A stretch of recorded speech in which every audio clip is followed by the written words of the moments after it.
छह जवाबदार आहिनि जंहिंमें जेको आहे चौधरी ज़ुहेब नबील आहे, दानियाल मंसूरी आहे, फ़हाद ख़ान आहे, उन सां गॾु शिराज़ आहे ऐं मनीष आहे @राम, ऐं उन सां गॾु कबीर आहे, कबीर इदरीस।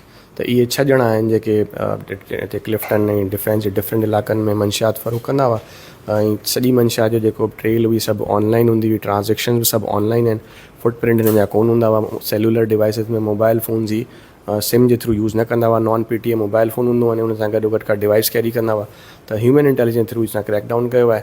ऐं इन में डिफरेंट टाइप्स ऑफ मंशियात में अगरि असीं ॻाल्हि करियूं त हिननि में आइस आहे, वीड आहे, चर्स आहे, उन सां गॾो गॾु जेको आहे इहे जेके एक्सटेसी पिल्स हूंदियूं आहिनि, मूली आहे ऐं कोकेन आहे, इहे सभु जेके आहिनि। इवन हाणे त जेके हू वेब जेको आहे वीड ऑयल वेब था अचनि, उहे बि आहिनि, उहे बि जेको ऑनलाइन घुराईंदा हुआ।